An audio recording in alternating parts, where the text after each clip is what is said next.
Assalamualaikum warahmatullahi wabarakatuh.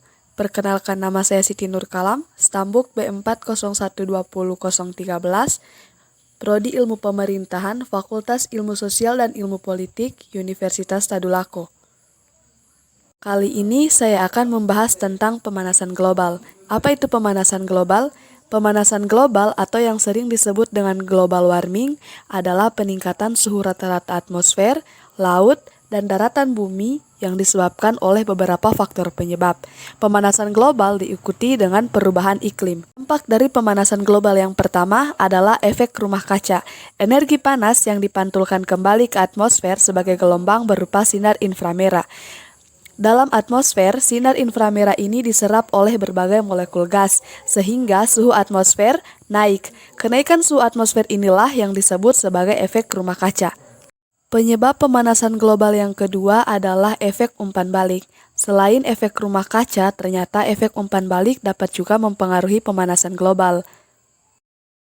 Efek umpan balik yang pertama adalah penguapan air. Proses pemanasan selain menghasilkan karbon dioksida juga dapat menghasilkan uap air. Semakin banyak pemanasan yang terjadi akibat efek rumah kaca, karbon dioksida semakin melimpah uap air yang membumbung ke atmosfer. Efek umpan balik yang kedua adalah hilangnya kemampuan es dalam memantulkan cahaya. Ketika terjadi pemanasan global, tentu es di daerah kutub utara akan mencair.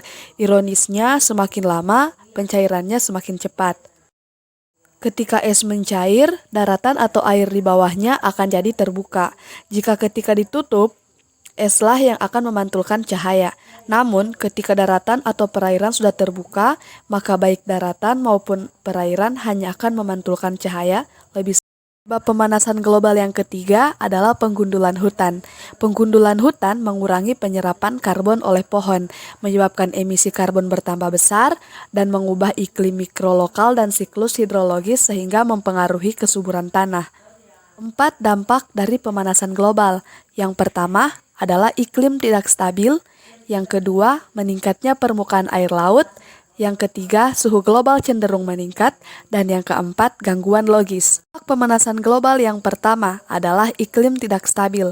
Ternyata iklim dan cuaca berbeda. Iklim adalah rata-rata cuaca yang meliputi daerah yang luas dengan waktu yang lama. Sementara cuaca adalah keadaan udara pada suatu saat di daerah yang relatif sempit. Dampak dari iklim yang tidak stabil menyebabkan daerah hangat akan menjadi lembab karena banyak air yang menguap dari lautan. Kelembapan yang tinggi akan meningkatkan curah hujan yang tinggi. Air akan lebih cepat menguap dari tanah sehingga akibatnya beberapa daerah akan menjadi lebih kering dari sebelumnya. Dampak yang kedua adalah meningkatnya permukaan air laut. Cairnya es di daerah kutub telah menyebabkan volume air laut akan bertambah. Akibatnya akan terjadi peningkatan permukaan air laut. Tinggi muka laut di seluruh dunia telah meningkat 10-25 cm atau 4-10 inci selama abad 20. Dan para ilmuwan telah memprediksi peningkatan lebih lanjut yaitu 9-88 cm atau 4-35 inci pada abad ke-21 mendatang. Lalu, apa yang akan terjadi jika air laut terus naik?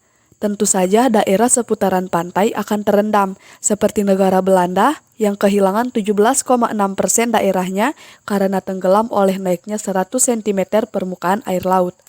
Apabila erosi dari tebing, pantai, dan bukit pasir akan mengalami peningkatan, ketika tinggi lautan mencapai muara sungai, maka banjir akibat dari air pasang tidak bisa lagi untuk dihindari.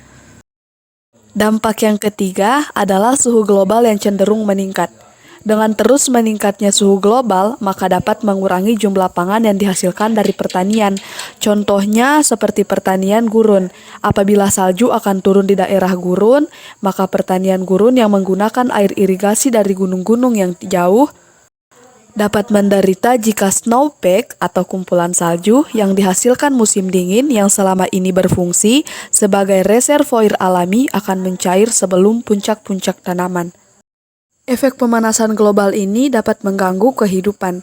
Hewan-hewan akan bermigrasi mencari tempat sejuk. Tumbuhan mengubah arah pertumbuhannya mencari tempat yang mendukung pertumbuhannya. Cara mengatasi pemanasan global yang pertama adalah konservasi lingkungan, seperti reboisasi, penanaman pohon, dan penghijauan kembali. Yang kedua adalah mengurangi pemakaian energi bahan bakar fosil atau bahan minyak, bumi, dan batu bara.